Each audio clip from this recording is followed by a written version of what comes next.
Our fight to eradicate corruption, maladministration, unethical leaders, and the abuse of taxpayers' money by those in power continues. It's fresh, it's fearless, and focused. The OUTA Hour, where your voice matters. Hello and welcome to the OUTA Hour. I'm your host, Tom London, with you for the next 60 minutes. It's an action-packed show this evening. We have got Advocate Stefanie Fick on board, Andrea van Heerden on board, and Dr. Ferial Adam on board. What are we talking about on the show? We'll be talking about the latest when it comes to eTolls. What's going on with the minister, with our government, with SANRAL when it comes to eTolls? This has been dragging on forever. What's OUTA's position? What's the latest news? If you've got an eToll bill outstanding and you're one of the many South Africans who refuses to pay eTolls, we'll bring you the latest from OUTA's side on the show tonight. We'll also be talking about OUTA's call for a fuel levy reprieve. There are talks of around a R3.50 per litre increase on fuel in the next month or so. This is a shock to most motorist systems, not to mention the pocket. And we'll be talking about what OUTA is doing about that. And then we'll end the show off with a chat about citizen science. If you're a regular viewer of the show, you'll know that we spoke about citizen science in relation to water quality and sanitation a few weeks ago. We'll expand on that this evening and chat more about the Water Can project and what OUTA is doing on the Water Can project. Let's say hello to the members behind the scenes and say good evening to the head of marketing and comms for OUTA, Samantha van Nispen. Hello, Sam.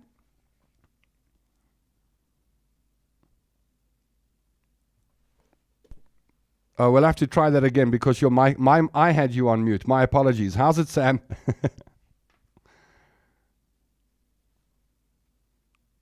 Sam, you there? I'm here. Okay. No, I was saying you're going to have to do your intro again because I had you on mute. Sorry. No worries. I said I'm looking forward to a jam-packed show tonight. So are we. And if you're in the YouTube comment section, then you'll be chatting with Samantha tonight. Samantha has the OUTA handle under control. Talking about under control, Masego Motsoneng is your Facebook moderator. You can say hello to Masego when you see the OUTA comments come up under the OUTA handle. That's Masego. How's it, Masego? Hello. How's everyone? Excited for tonight and ready to interact with everyone. So are we. Thank you. Behind the scenes and at her own office, her home office is Masego Motsoneng. Say hello to her when you say hello to your friends and compatriots in the comment section down below this video. This show is put together and produced by Stefanie Davids. We cross over to Stefani's home office and say, hello, Stefanie. How are you doing? Hi, Tom. Hi, everyone. I'm good, and you? Very well, thank you, Stefanie, and looking forward to the show tonight. Stefanie Davids, the OUTA Hour producer. And while we're at it, we may as well say hello to our guests this evening and see who we've got on board. I'm just looking at I want to put everyone on screen. So there we go. Okay, on screen now are your contributors this evening. Up in the top right corner is Dr. Ferial Adam, your lower left-hand corner, Advocate Stefanie Fick, and making up the trio of ladies on the show tonight, Andrea van Heerden in your bottom right-hand corner. We'll be chatting with all of them in just a moment. Now, it is customary on the show to say good evening to each other in true South African style and fashion. And tonight, first on board is Claire Feldman. In fact, Claire was telling me that she's only ever missed one OUTA Hour ever, which was some time ago when she went on holiday in the Karoo or something. So I'd just like to say thank you to Claire for being not only a regular viewer, but with us every single week. Thank you. And there's some names popping up that I see every week as well, like Andre Jennings. Hello, Andre. Nice to have you on board. We'll pop your name up throughout the show if you say hello to us. If it's your first time, let us know that you're a first-time viewer. And don't forget, you can pop your comments in the comment section down below this video. Laura Bass says, hello, OUTA and members. Hello, Laura. Good to have you on board. Andre Jennings says, hi, Andrea van Heerden. Clive Graham Beckett is on board and continues the call, which I think many of us join you in, Clive, and that is who is in jail lately. It's a question that's worth repeating and asking every single week. I think that's something that we should actually put to the MPA. I share your frustration, Clive, as I'm sure many people do, that we're not seeing, it seems not seen enough being done when it comes to speed and prosecuting the big culprits. Jeff P. Scott says, good evening, Outarians. Hello, Jeff. Thank you for climbing on board. Craig Kent says, good evening, all. Hello, Craig. Nice to have you on board out in East London. Diane LaRue joins us, and Diane says, hello, Outa and Outarians from a warm East London. It's a bit chilly in Joburg tonight, but not as bad as it has been. Judy van Gilswyk is on board. So is Dagmar Hurleyman. We'll do a couple of more. Out from the Eastern Cape is Michael John Billsbury. Nice to see Michael on board. And Wandise Boyd. And we haven't seen you for a few weeks. Wandise, it's good to see you back with us on the show. And shall we do one or two more? Oh, well, our producer, Devony Davids, is in the comment section, and so is Stefanie Fick. You can interact with them underneath this video. Brenda Doyle says hello, and we'll do two more. How's that? Brian Blythe says hello, Outa, and Tom and Frank Payne says how Outa. I think that's probably an autocorrect story that happens to me all the time. So hello, Frank. Good to have you with us this evening. We'll pop more hellos in the comment section as we go along. Remember, you can put a question or comment to any of the contributors on the show tonight by writing your comment underneath the video, either in Facebook or in YouTube. Now, let's start with our first topic this evening, which is eTolls. Years and years and years have passed, and multiple announcements by the minister that a decision and an announcement is imminent. The word imminent is a word we've got used to when it comes to eTolls, but still nothing has happened. So let's ask the two ladies at OUTA who are spearheading this eTolls project what the latest is and what the news is, latest news in the saga. I don't know, who wants to go first, Stefanie or Andrea? Both of you are perfectly qualified to answer the question. Let's start with Advocate Fick, shall we? Hello, Stefanie. Well, I think the meme, is that what you call it? The graphic that was shared today by the comms team was just brilliant. It is literally, we've been waiting for a decision on the whole eToll debacle for so long. And I actually, will put it out there to differ from me, that the reason why we are waiting so long is that I think firstly government do not know how to admit that they actually made a mistake. And then secondly, obviously, they need to find the money to pay for the bonds. But if they listened to OUTA specifically, is that they should have the money and it shouldn't be a problem. But ultimately, this scheme has failed because we guess that with a compliance rate of 15%, that this scheme has failed in any case. So on the one hand, we're waiting for the decision, but on the other hand, the scheme has failed. And we're literally just waiting for government to accept that the scheme has failed. I think civil society has shown if we stand together, we can. If we stand together, we are strong, and we can send a message to, for example, in eTolls to government, that we will not allow government to implement an unlawful scheme like eTolls. But Andrea, what is your thoughts? Yeah, you'd like to add to that, Andrea? So I think, thanks, Tom. I think Stefanie covered the majority of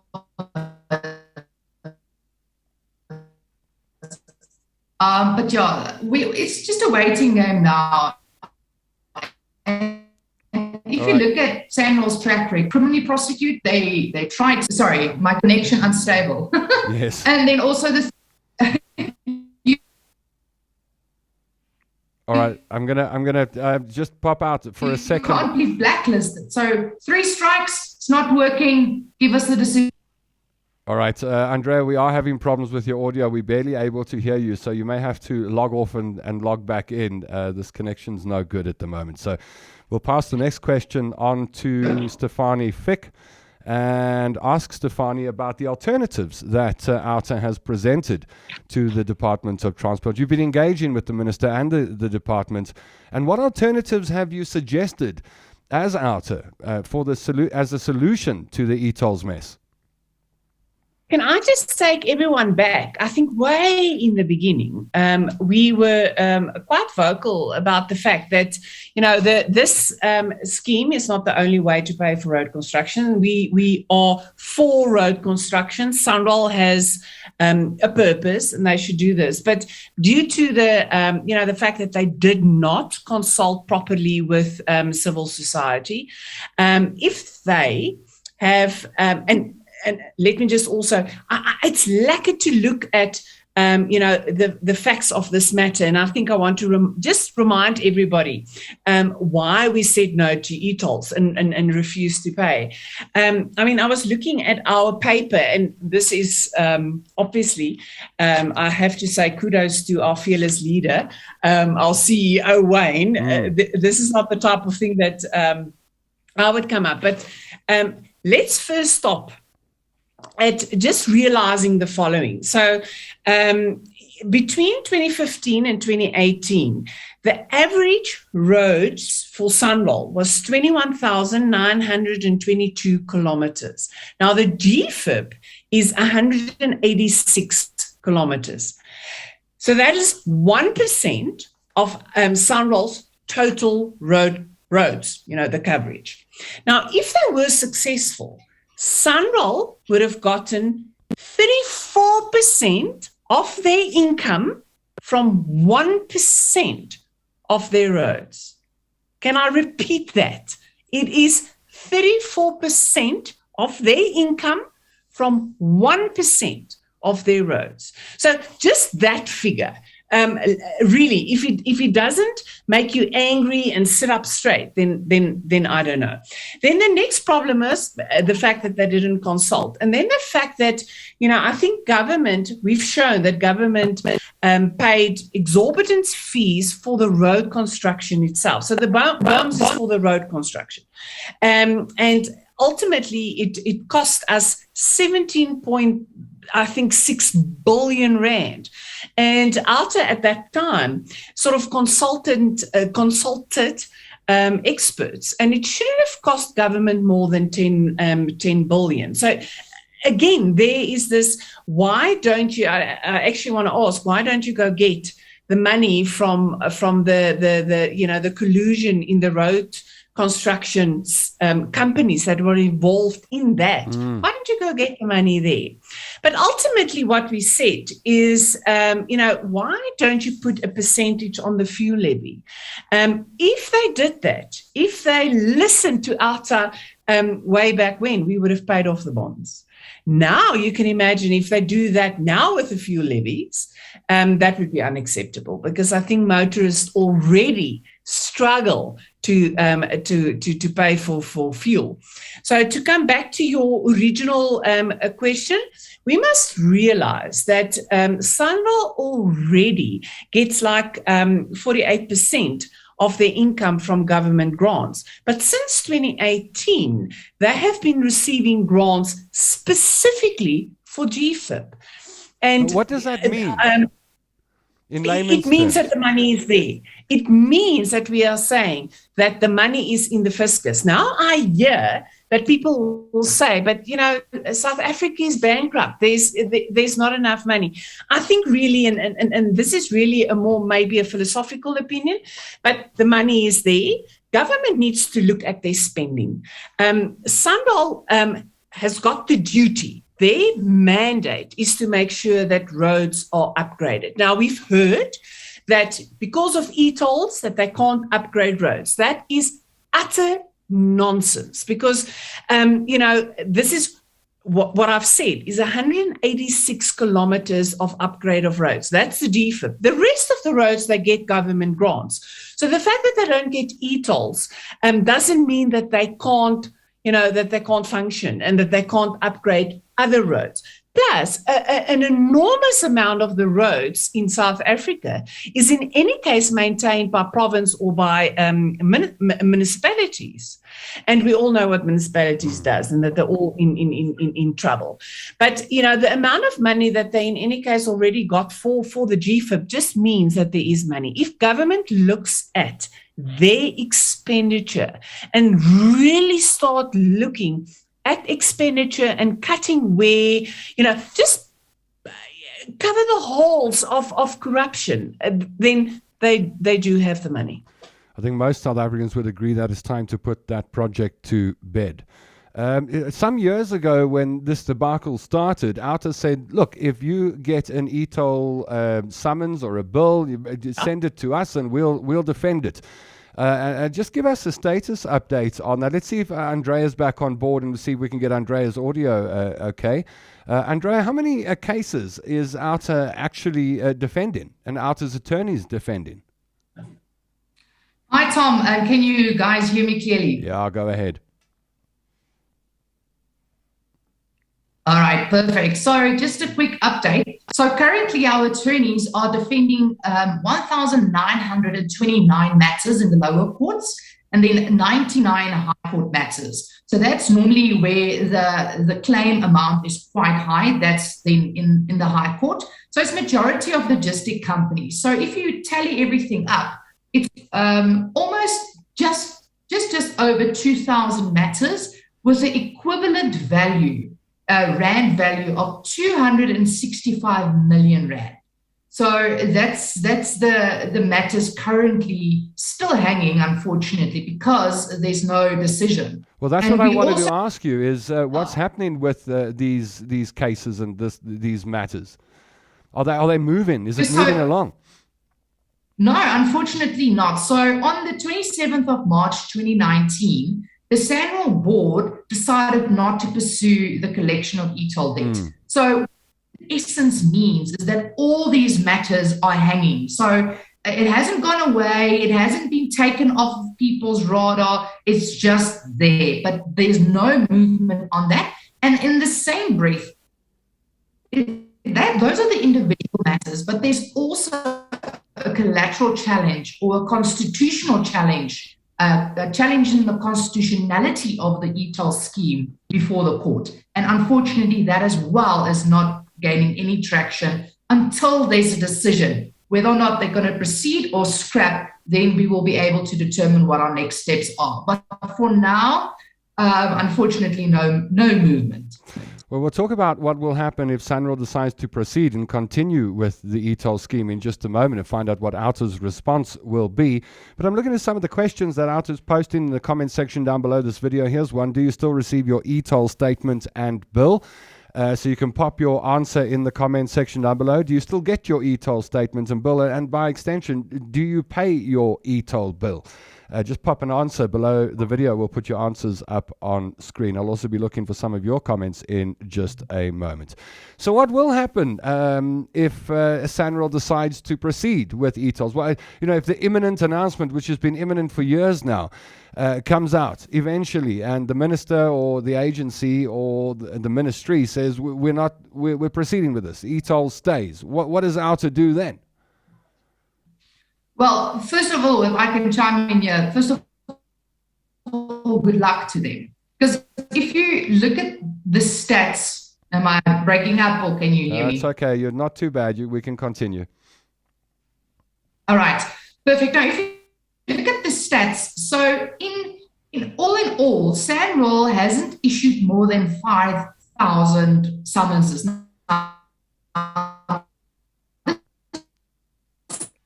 Okay, now your audio has bombed out, Andrea, so we're going to have to put that question to Stefanie, unfortunately. Don't worry, it's not your fault. It's, I think, a symptom of load shedding around the country when back-end systems in our telecommunications network take a lot of strain when the power goes off. It's just an unfortunate reality of today's times. Okay, so Stefanie, perhaps you can just carry on with that answer. What happens if the agency says we continue? Well, I think it's going to be status quo. So hopefully I can vocalize what Andrea was trying to say. I think that 15% compliance rate. Sorry, I'm stuck there, because how are you going to get the compliance rate up? By sending out more summonses. Now, and look, how that has suited your agenda. It didn't work. The trying to force people to abide didn't work. But let's park that. That's more a philosophical argument. That if they do continue, the Sunbelt Board has decided in March of 2019 that they will not go after people civilly. So that has stopped. So if they don't make a decision, or they make a decision that eTolls should continue, then obviously they will continue issuing summonses. But we must remember that because we are in court, we will still need to decide on the collateral challenge. And the collateral challenge basically boils down to the fact that we are saying, because of this unlawfulness, that although the Constitutional Court said that Sunroll can continue because the guarantees were up already and basically we were a bit late, it doesn't mean that they, if one can prove corruption and, administratively, this is just the nightmare, that a court would very well say that Sunroll aren't able to go after people for the debt. So even if they don't listen to whatever the motorists are saying, because 15% compliance, they tell you that we are not happy, and that they think that by going after motorists that they will actually get more than that, there's still OUTA's legal challenge that still needs to be decided. Got it. In your opinion, Stefanie, what should government do?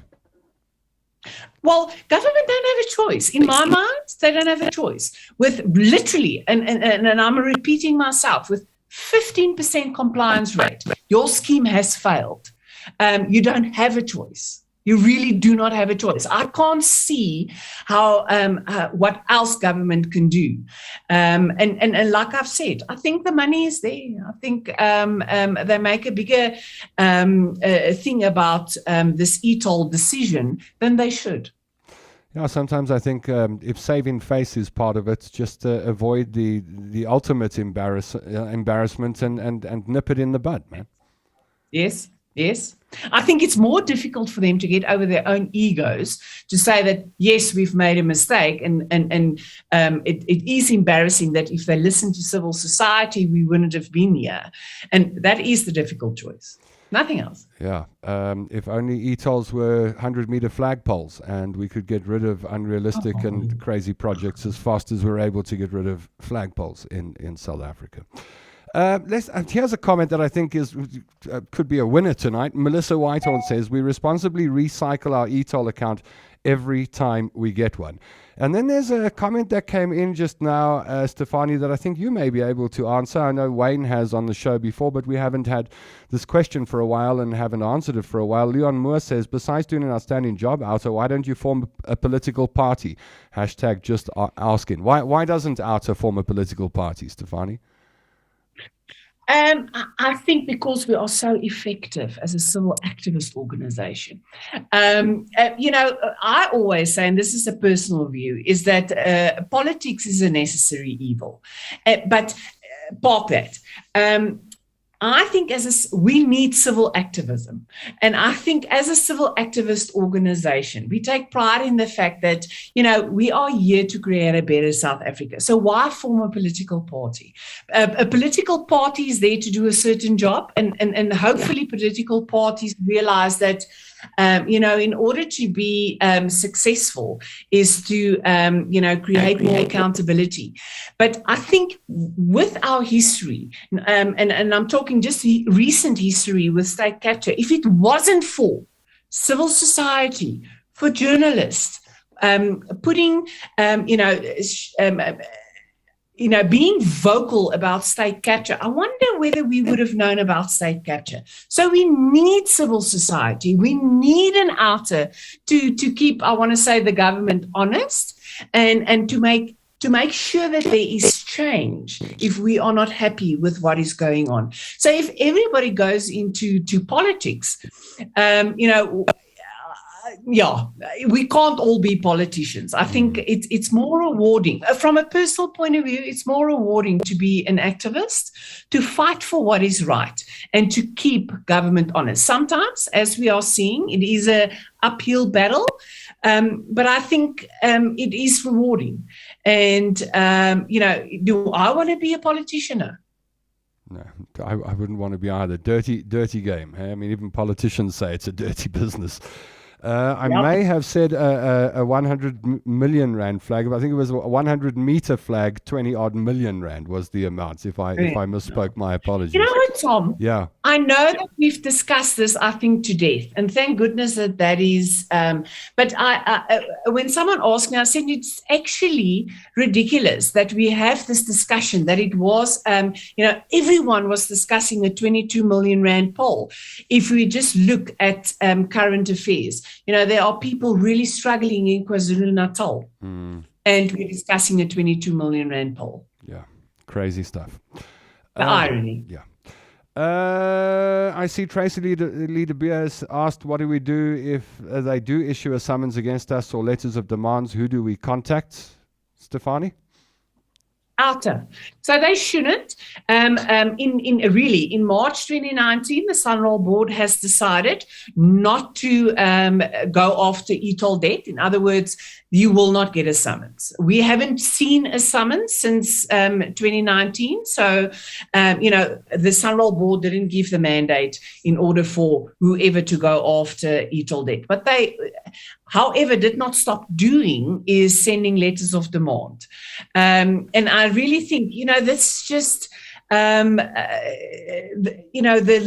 lengths they will go to get just the last scraps of money. So the letter of demand, as always, you have a decision to make. Do you want to pay it? Don't you? Because I'm sure if you get a letter of demand and you phone SANRAL, that you will sort of settle the debt. But if you are, with us and you don't want to pay eTolls, just ignore the letter of debt.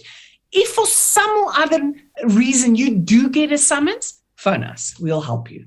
And the number is in the comment section on the Facebook page. I'm sure it will be repeated on the YouTube page in just a moment.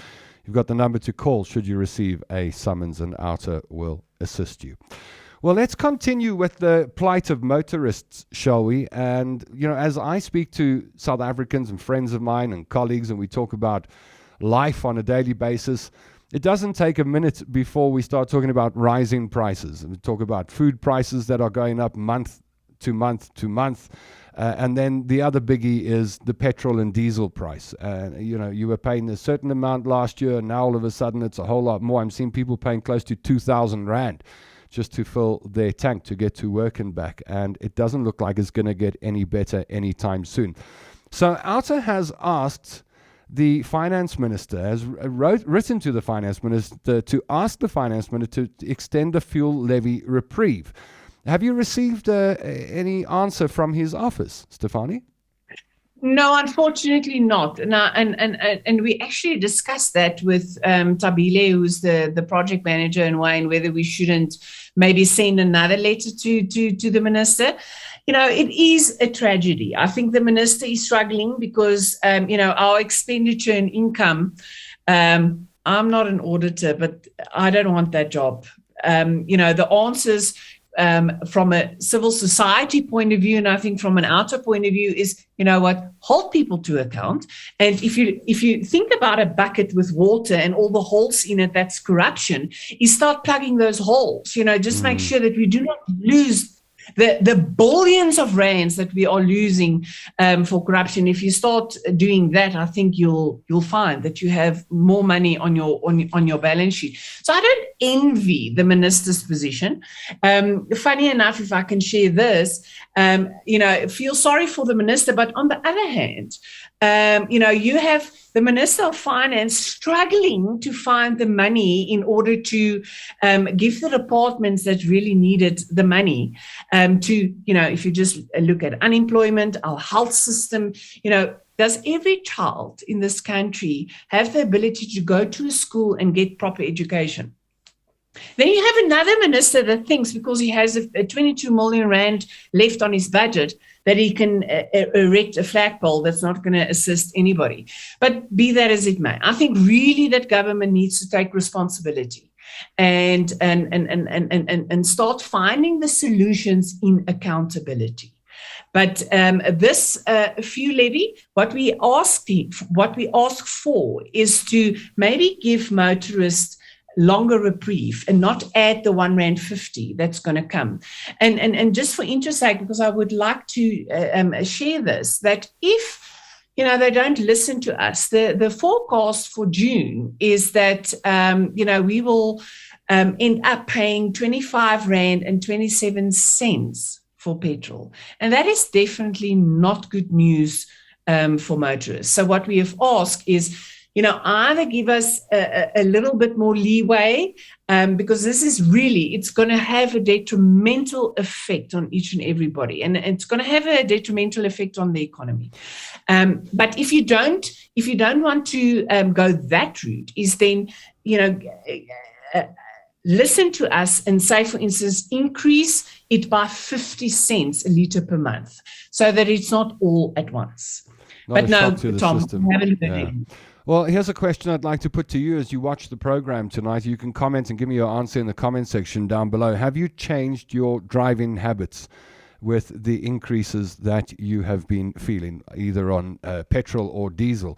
How have you changed your driving habits? How have you changed the way you go about doing things with your vehicle? Have you? Or are you just taking the pain and carrying on as you were before? The reason I ask this, I mean, when you want to, you talk about growing an economy, but if everything slows down, if the electricity isn't available all the time, if the fuel is so expensive that our transport system starts taking strain, and we can't easily afford to get to work and back, or do business with people, or deliver without raising the prices, it just becomes a mess. So my question is, can you afford to pay the 25 Rand per litre? I see that's just been put up in the YouTube feed. So you can answer that question if you like. Can you afford to pay the 25 Rand per litre of fuel? And how have your driving habits changed, if so, since the fuel price became what many people call unaffordable? Let us know in the comment section down below. We'll take a look at your answers in just a moment. How badly do you think this R3.50 per litre increase will impact citizens? Tom, I was, thinking about the question, because I think that as South Africans, we're so resilient that, we make a plan for some other reason, and we survive. And we are, just a beautiful nation. But be that as it may, I think it will have an enormous impact. And the impact, we won't see the impact immediately. I think it's always, it gets worse as we go along. But, for the economy, our economy, we need to create jobs. Now, if companies struggle because their expenses become higher because they need to pay for petrol, I don't think we realize how integral part petrol and, for example, electricity is on small businesses. Yeah. And is the small to medium business that is really suffering in this economic climate. And that I will think that we will see, if nothing is done, I think we will look at more unemployment, we will lose more business. And it is about creating an economic environment where we can get investment, international investment. And if things are bad in South Africa and we can't afford things, then why would we get investment? So it's a vicious circle. And that's why we pleaded with the Minister of Finance to really consider not adding that levy. Because if we really look holistically, and I think we've discussed this previously, if you look holistically at the petrol price, it's not just the what petrol or oil is called, the crude oil price, but it is also, the Rand-dollar exchange rate that has got a huge impact. And what does that relate to is, our stance in internationally. So, government has got a lot of work to do in that sense, and hopefully they will listen. Because it will have. I can't sit here and say that I can imagine what businesses will go through. But as a consumer, what I can tell you, what I could use just 6 months ago in terms of my salary to survive, and what I can do now is a vast. There's such a huge difference. And what are we going to do if that even increases? I mean, I just heard that City of Joburg is going to increase their rates and taxes and so forth. So again, there's an expense. They are slowly but surely squashing, their tax base. And we need to alleviate that pressure. Otherwise, yeah.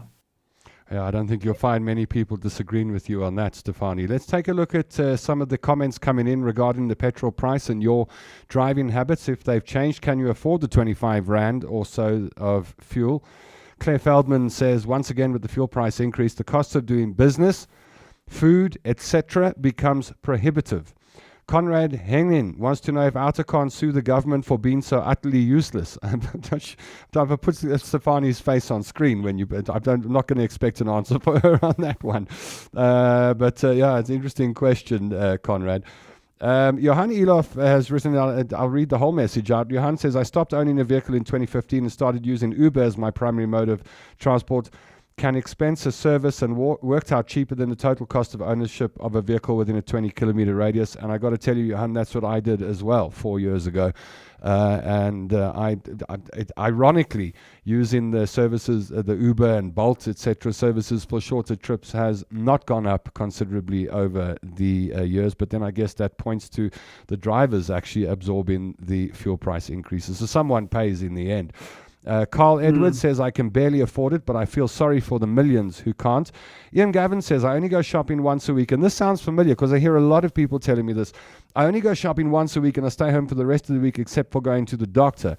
Madeline Gutch says, cannot afford to pay extra. I only travel to work and back. The problem is that everything goes up now with the petrol price increase.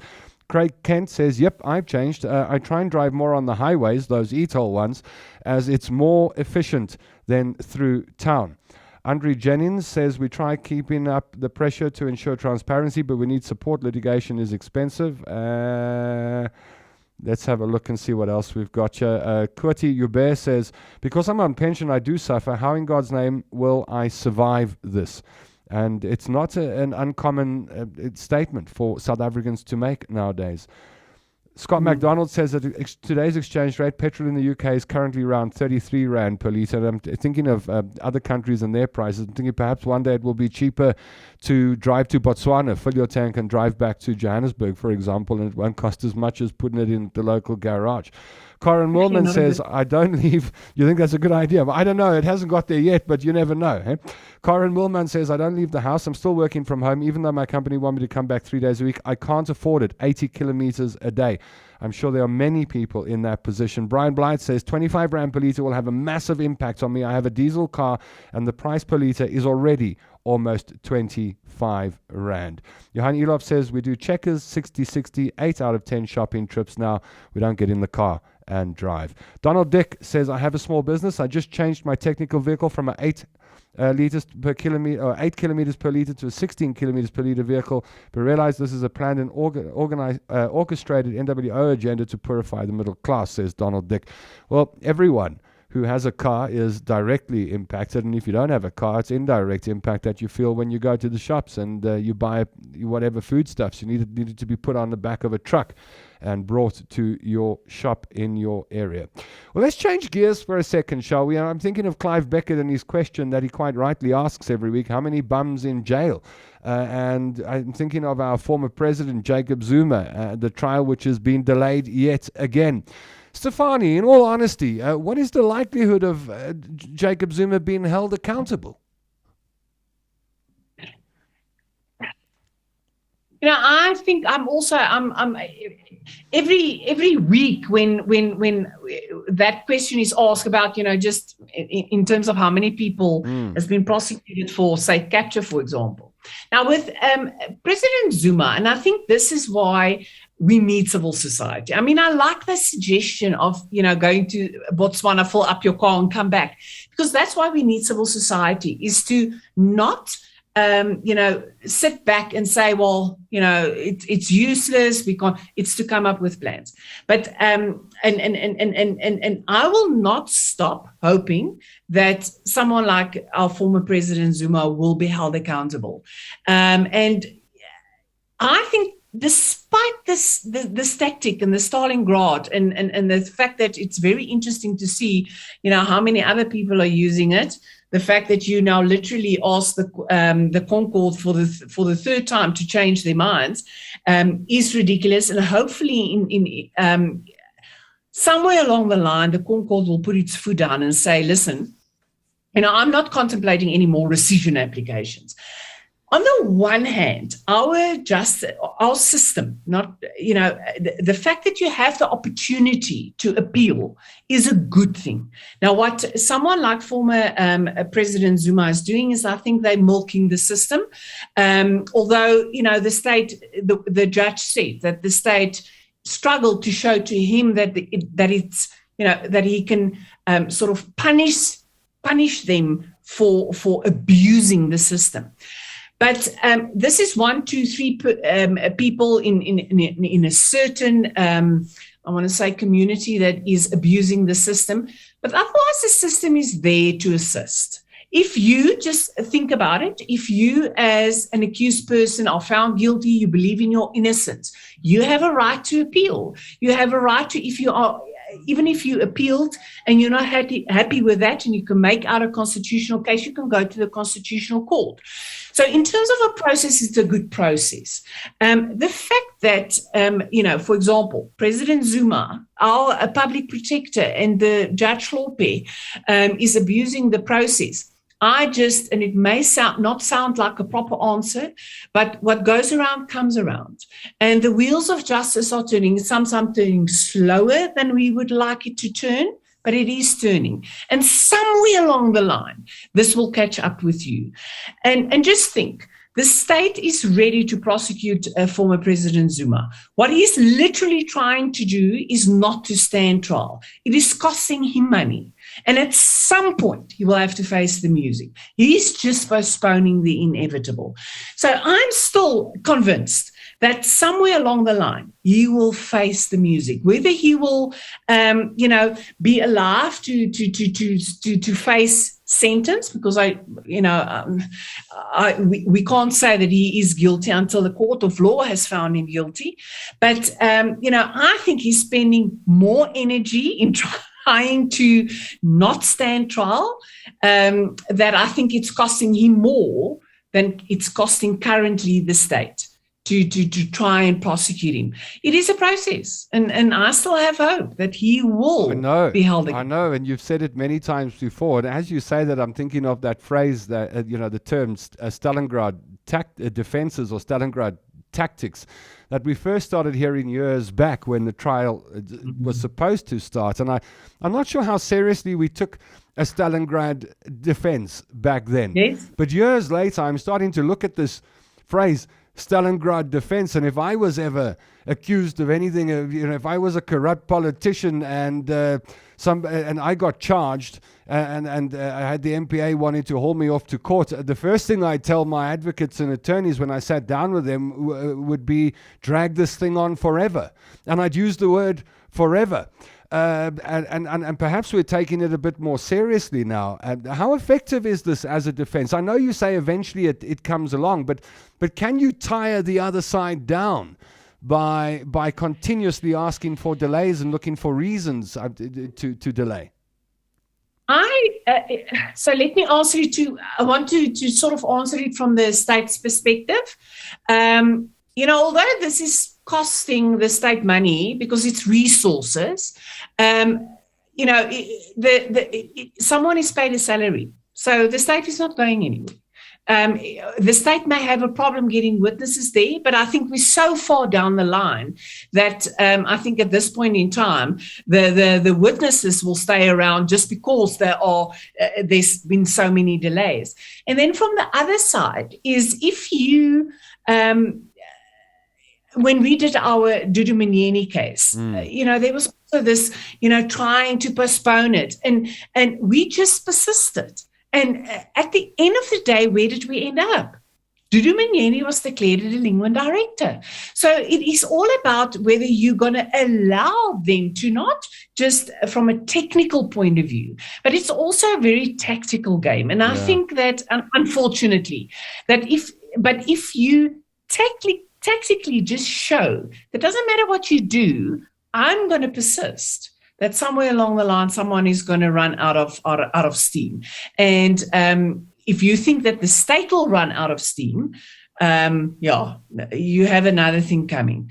So it is really about, what message do you get from a legal team like the legal team that is currently defending Zuma? I mean, I think they're becoming the laughing stock of so it's not doing their careers any good. So at some point, you need to weigh up the pros and cons of developing this Stlingrad and using it. Because I think, for example, the Concord at some point will hold the legal teams responsible for suggesting, another rescission application. Yeah, I was going to. I wanted to. We're running out of time, but I mean, that's one of the questions I wanted to ask you. Is as lawyers and advocates, at what point do you start crossing the ethical line? Exactly. So, do we ever hold attorneys and advocates to account? Those who have, let's say, defended the corrupt politicians and business people in our country. And I mean, defending a person is not against the law. We've all got the right to a defense, of course. But there are some times that I look at the attorneys and advocates who've been involved in these defenses and thought to myself, and I'm not thinking from a legal perspective here, just as an average South African's perspective, that, hey, I'm not sure you guys are that clean either. Is that unfair of me to say? As an advocate, part of the legal fraternity, I agree with you. I believe that every accused person has the right to legal representation. That goes for any accused. That goes for someone that can afford the best legal mind, and someone that can't afford the best legal mind should still get the best legal mind, because you have a right to legal representation. In the civil space, you unfortunately, you get the legal representation you can afford. But just that question that you are asking now, as long as you practice within the rules, there's nothing the Legal Practice Council will do against you. I've learned a long time ago that if you steal trust funds, the Legal Practice Council may do something. Deal with you. Previously, the attorney, But, if you stay within those lines and you color, there's a very fine line between unethical behavior in the legal fraternity. Because, again, if I'm approached by a client and he says that he or she alleges that he's not guilty, all I can do is to defend him to the best of my ability and present a case. But if I now go beyond what just the normal person on the ground thinks about me, I'm damaging my reputation. So will you employ, for example, some of the legal guys? And I know we're going to move on to our next topic in a moment. I've got to tell you, it depends how old you are as an advocate. I mean, if you're in your 70s and you might not be as inclined to worry about your reputation if you've got big paydays coming with all of these cases, and you just bow out and go live on a nice property in Mauritius or something. And if anyone comes for you, well, you can employ the same Stlingrad tactics you used for your client. But I'm guessing that attorneys and advocates haven't acted improperly or ethically, because we haven't seen any attorneys or advocates being charged on those grounds, especially when it comes to these corruption cases. I think that would be difficult unless you have proof of corruption, and because they like normal people, if you commit corruption, you can be prosecuted. But I think we are going to see costs, because that will hurt your pocket. Got it. If you get a cost order from court saying you are personally liable for the cost in this matter, that will send a message. And one bunch of attorneys get a little richer. Let's not have this argument and discussion tonight. It will go back and forth, and I still want to chat to Ferial. Just some comments quickly. Craig Kent says, going back to my previous statement about the MPA in dire need of a bigger budget, instead their budget is cut. Hence the circumstances where the judge observes the state failed to prove. How many of the MPA failings are by design? You know, these are the kind of questions that are coming out as it takes longer and longer to prosecute those who have been accused of corruption. Let's move on to our final topic of the evening with Dr. Ferial Adam and talk about citizen science and the latest when it comes to the water can project. Ferial, let's just start off with, I mean, we've heard about active citizens and active citizenry, but let's talk about citizen science for a second. And let me ask you the question for those who haven't seen the show before when we chat about citizen science. What is citizen science in a nutshell?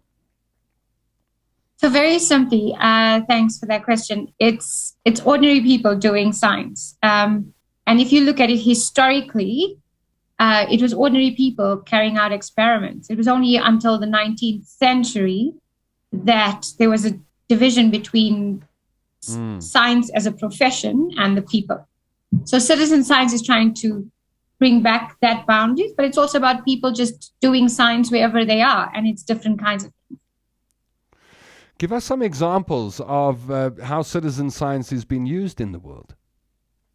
So if we look at it historically, I mean, I think there'll be a lot of people out there who would know about bird watching, astronomy, and a whole range of those kind of things, which are classified as a hobby. But right now, if you look at just conservation and the amount, the network of bird watchers around the world, they have been able to basically protect species. They've been able to identify when species have become endangered. So they've become a powerful group of people with expert knowledge on, birds, for example. So that's one simple example. But the kind of citizen science that we would be looking at is more the activist citizen science. So how can we use citizen science as activists? So it's not OUTA is not doing citizen science as a soft kind of element to our work. It's hard activism. So I'm going to give you two examples historically in South Africa, if I may. Yes, please. One was the Treatment Action Campaign, which, if you remember, during the 90s, and early 2000s, they had a lot of pushback in terms of getting antiretroviral drugs for people because there was all these things that HIV doesn't cause AIDS, blah, blah, blah.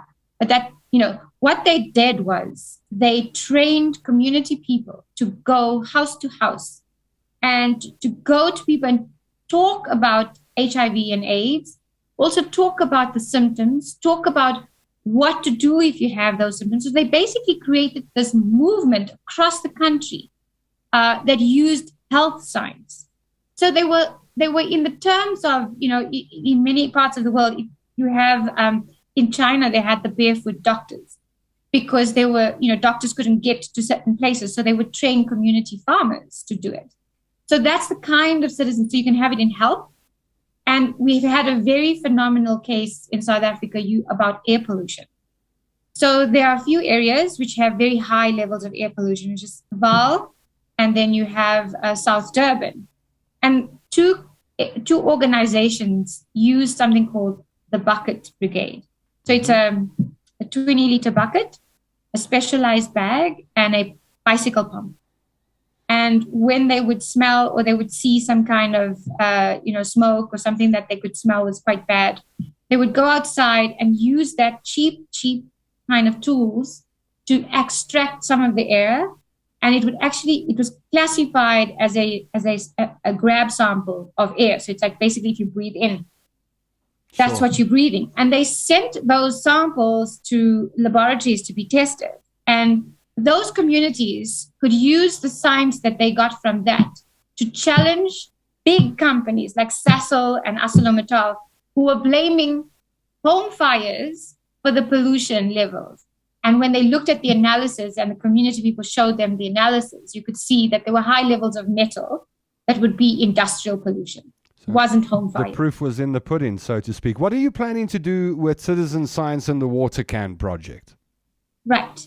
So this is very exciting. I mean, I think that if you look around us every single day, there's something about water, whether it's no access, you're having day zero in Nelson Mandela Bay.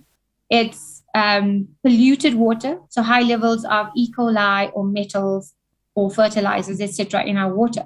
And what we've done is we've worked with the laboratory at the Free State University, which is the Walter Sisulu University, and we've developed a small kit that can test drinking water quality, but drinking water quality. So we're looking at 6 or 7 parameters. We're looking at, it's a very simple test. It's nitrates, nitrites, phosphates, pH, hardness. And then we also have special tests that look at E. coli. And we're trying to get this out as far as, look, we're not doing it as to raise money. It has to be bought from the lab itself. Sure. We're trying to get sponsorship so that we can get this really cheaper so that ordinary people can afford it, and groups and organizations. There's a lot of people out there who are doing water testing, whether it's cleaning rivers, cleaning beaches, looking alien vegetation, all of those kind of things. That's citizen science, right? What we're saying is we want people to regularly test. We want to keep a data of all the tests that are being happening. And then we want to use it to compare to government information. So it's our checks and balances to make sure that we're on track. Makes sense to me. And that's what our project's about. Yeah, it makes sense to me. I mean, if I've said it before, in the area I live in, there are times that the river that runs through my suburb smells horrific. And there are times that it's all foamy and it looks like someone put a whole bag of washing powder into the river. You can just tell that it's not normal. And so I would be, one of the South Africans that stands up and says, hey, there's something wrong with our waterways in this country. Yes. And something needs to be done about it. But then if you're a government, you could say, but hold on, where's the proof? You're talking about a feeling that you've got. And this makes sense to me, because if hundreds, if not thousands of us start gathering water samples and it gets collated and put into a central database, you've got all the proof you need to take back to the authorities.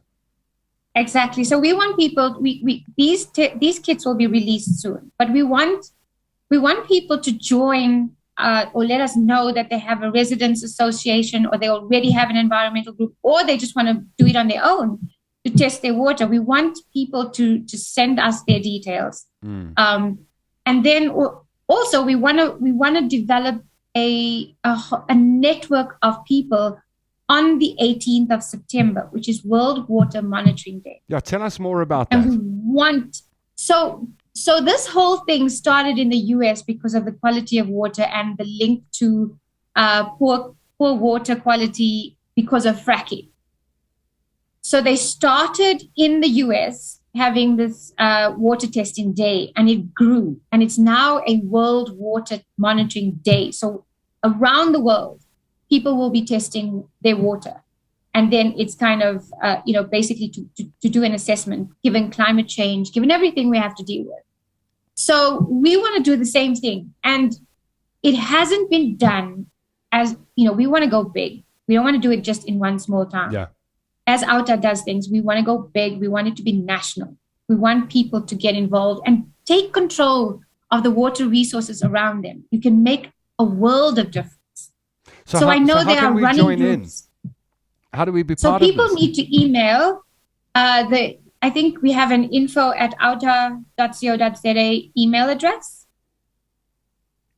Okay, we'll put the details up in the comment section below the video. So you can, and they need to just put in the subject, want to get involved in water, or else they can go to our WaterCan website, which is watercan.org.za. And on that site, it says get involved. So if you register with us, we will then be able to have a data set of all the people who want to get involved. And when we launch this campaign in the coming weeks or in a month, then we can actually send invites to everyone who is registered. So we're asking people to please go onto our website, watercan.org.za, and click the get involved, put in your details, and say, if there's, we want to start a group, or we are a group and we're interested, send your contact details, and then we can follow it from there. Quick question from Liz. What will happen to the results? A few things. One is, so if you do a test, each kit allows you to take 6 tests, right? So if you do a test today and you find that, something's dodgy, it takes a little bit longer for the E. coli test. And once you see it and you think, okay, this is bad, we suggest you take the test again. And if it's bad again, you upload this data. What we're developing right now is a water quality heat map. Oh, we are asking for people to give us a really snazzy way, a title to call it. So it will be an online map where you add in your data. It's not the shit map. I've had that already. Excuse me. I'm not using bad words. But we want a clever kind of a catchy phrase that people would know this is the map where citizens are putting up their data and we can have an assessment. We will then be able to hold specific local municipalities accountable. Okay. Because with the green drop and the blue drop, and we've done that talk before, and the Water Act, there's stipulations in there what municipalities need to do if the water is polluted. And if they're not doing it, we will then want to hold them accountable. In 30 seconds, Ferial, give us your sales pitch. If I'm watching right now, I'm watching post live, and I'm thinking, okay, that sounds interesting. Sell it to me. Tell me why I should get onto that website. You need to get involved because water is our basic resource. It's life, and it's in a bad situation. We are in a bad state, and that's my concern. That's my fear. In that some scientists have actually, and South African scientists have said that we will only have enough water until 2030. That is super scary. Very scary. Right? Yeah. So we need to protect the little that we have, and it's being polluted. We are also saying that it's time to arrest municipal managers when things are going overboard. I'm working with people in Makanda, and I'm working with people in Gqeberha to try and see how to take those things forward. Andrea as well has been working with us, and she's been working on Milnerton. So you can speak to her about the kind of legal pathways that exist in terms of holding people accountable if they continue to pollute. But we really, really can't do this on our own, and we are really pleading for people to join. Dr. Ferial Adam is the project manager for water and environment at OUTA, and that's where we end the show tonight. Let me thank our guests this evening. On screen now, Advocate Stefanie Fick, discussing the Fuel Levy Reprieve and part of the eTolls discussion. Andrea van Heerden was on your screen with a bit of bad audio. Thank you, load shedding. And Dr. Ferial Adam closed off the show. Trio of ladies on the show tonight. When we started the show, before the show, about 5 minutes before, there were cats everywhere. Ferial's cat was walking in front of the camera. Stefanie's cat was doing something on the window ledge. And then, like true professionals, as soon as we went lights, camera, action, the cats got offset and left the superstars to do the job. But hopefully one of these days we'll have a gate crashing cat on screen, and so you'll know I'm not talking nonsense.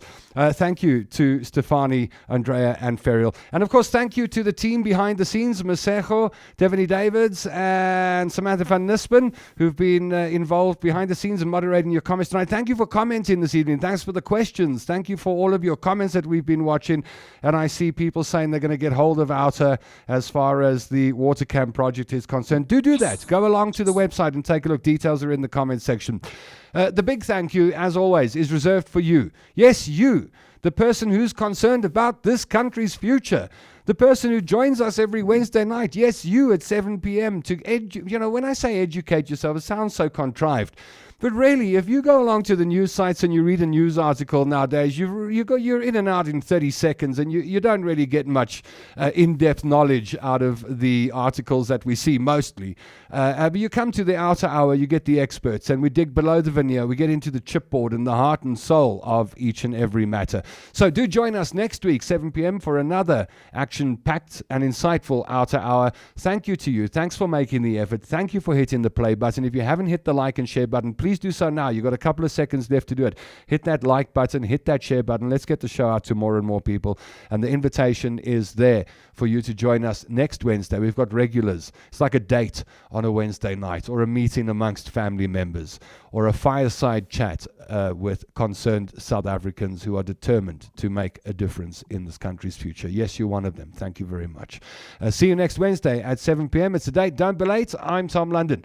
And hey, I miss you already.